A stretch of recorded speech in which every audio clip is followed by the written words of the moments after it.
The moment I sit on my chair for the first time, I cannot believe actually what's going on. And I started crying a little bit again, and I thought, oh, just stay quiet and stay calm. Don't start crying like last year, really. So it was a very nice feeling, very emotional again.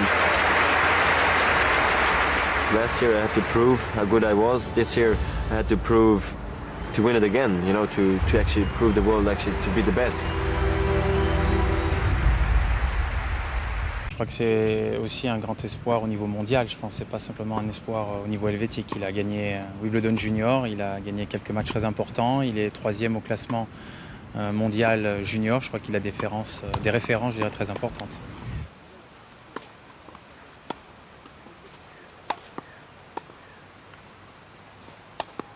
Je crois que c'est un joueur d'abord qu'il faut dire que c'est un joueur complet, qui sait tout faire, qui a une gamme de coups très complète. Il est capable d'accélérer le jeu des deux côtés, ce qui est très rare aujourd'hui. Au niveau du service, c'est un joueur qui sert bien, il va se développer physiquement, donc je pense qu'il va servir de mieux en mieux. Il possède une très très bonne seconde balle, qui est très importante dans le tennis moderne d'aujourd'hui. Au niveau de son coup droit, c'est son arme forte, c'est sur laquelle repose tout son jeu. Une petite lacune, c'est qu'il a du mal vraiment à suivre son coup droit au filet. Il a plutôt tendance à frapper fort du fond du court et à essayer de déborder l'adversaire. Son revers est, je dirais, presque une pure merveille. Il est très facile, il est capable d'accélérer le jeu en l'apprenant très tôt. Il est aussi capable de ralentir le jeu. Je crois qu'il a beaucoup de qualité dans son revers. Il lui manque par contre de la rigueur au niveau de ses jambes. Comme tous les joueurs qui ont beaucoup de talent, il n'est pas très rigoureux. Je dirais que sa volée est la partie peut-être la plus faible de son jeu. Il a encore beaucoup à apprendre au niveau du filet, surtout l'enchaînement entre les volées. Sa condition physique, c'est un joueur qui est, comme on peut voir, qui est bien bâti, qui est assez grand, qui est bien formé déjà pour... Son comportement, c'est aussi la grande force qu'il a eue, c'est qu'à un certain moment, chez les juniors, il s'énervait beaucoup plus, parce il n'y a pas trop d'arbitres et des choses comme ça. Quand il est allé sur le grand circuit, ça s'est déjà amélioré. Et puis à un certain moment, il a compris que s'il voulait vraiment passer le palier supérieur, il devait faire un effort là-dessus. Et du moment où il décide quelque chose, c'est décidé, c'est acquis chez lui.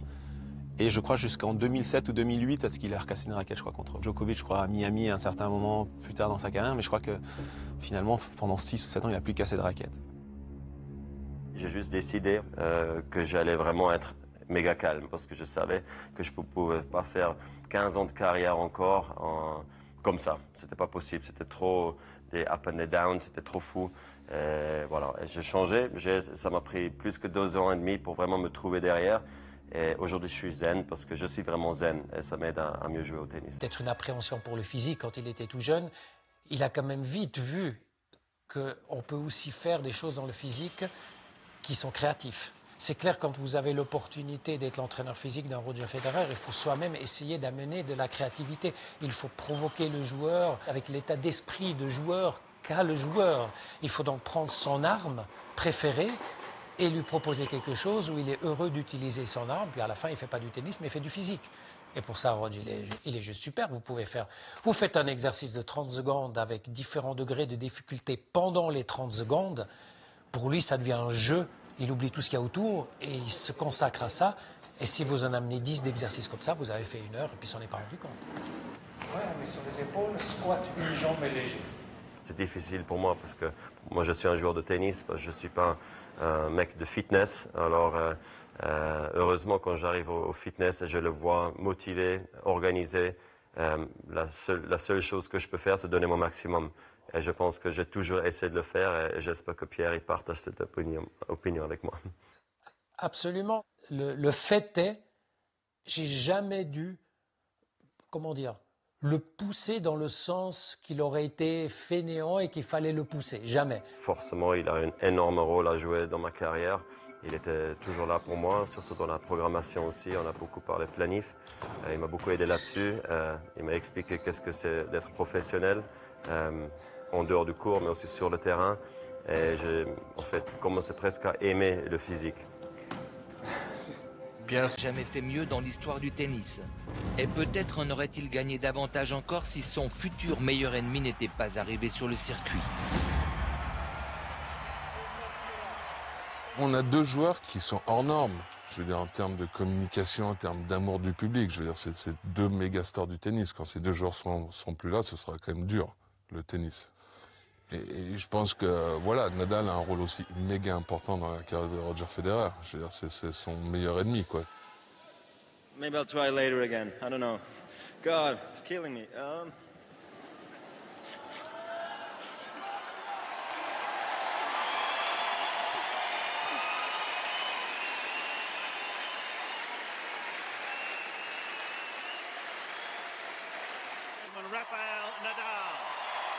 Les larmes de Melbourne en 2009 révèlent peut-être un étrange paradoxe. Federer est le meilleur joueur de tous les temps, mais Nadal est le plus fort des deux.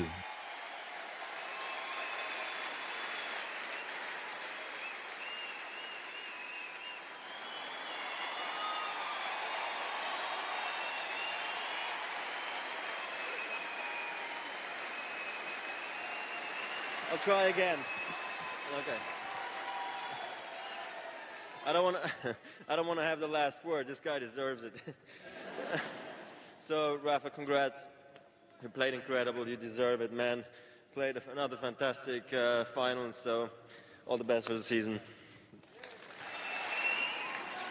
Well, good evening, everybody. Well, first of all, Rog, sorry for today. I know.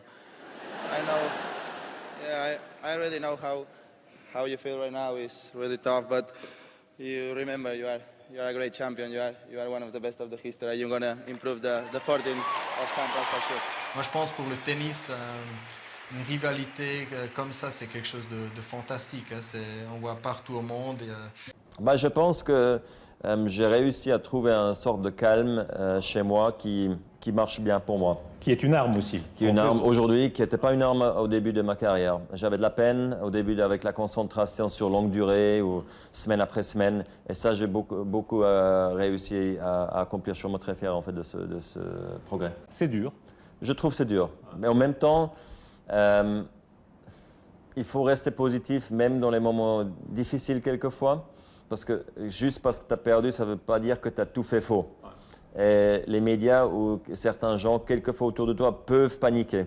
Et ça, quelquefois, j'aime pas trop. C'est pour ça qu'il faut faire confiance à soi-même, mais aussi se mettre en question, peut-être quelquefois dans les meilleurs moments. Comme ça, quand ça va moins bien, tu es plus...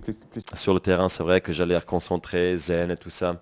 Alors, je pense aussi d'un côté un certain...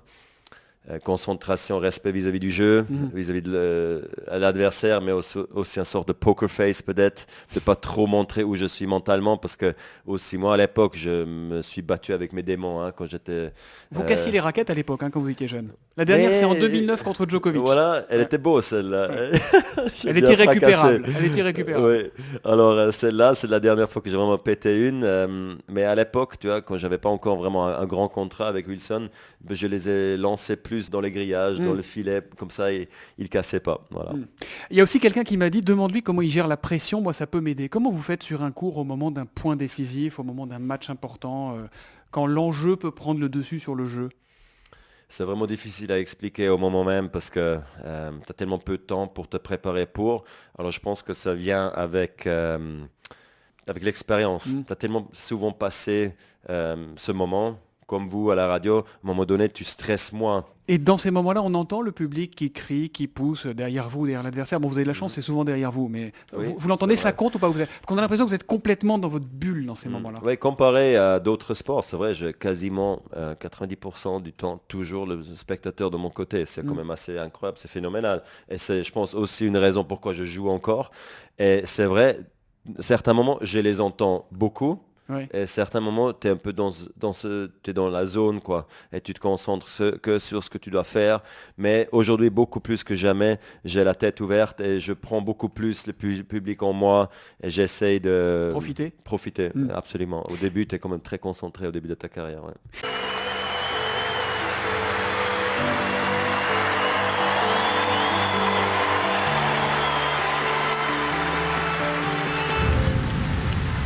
To me, it means a lot to be able to share this moment with a lot of friends who came over. My mom came over, my sister came over. You know, my dad stayed at home, but you know, it's nice to share with a lot of people and my coach. You know, and it's just nice that it's kind of a little bit of payback. You know, you do put in so much work. You know, but I'm not the only guy. I know that too. le seul moyen de vous battre au tennis, c'est sur ce PlayStation, non? Ouais, mais le problème, c'est aussi je suis assez fort avec PlayStation comme je bosse Quelle beaucoup de connerie. temps. Alors, Et l'objectif à terme, c'est d'être numéro 1 mondial. ah bon, ça c'est le rêve. Bah, ça date un petit peu. C'était juste avant vos 20 ans, juste après la victoire contre Sampras. Ça vous rappelle, ça vous paraît loin, ça vous paraît proche? Très proche même.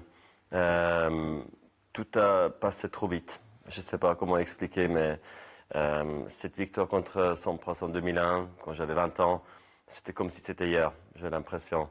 Même si ma vie, elle a complètement bousculé, elle a changé avec la famille, avec les victoires, les records et tout ça, mais j'en reviens pas que j'ai 36 ans et j'ai fait 20 ans d'années sur le tour déjà.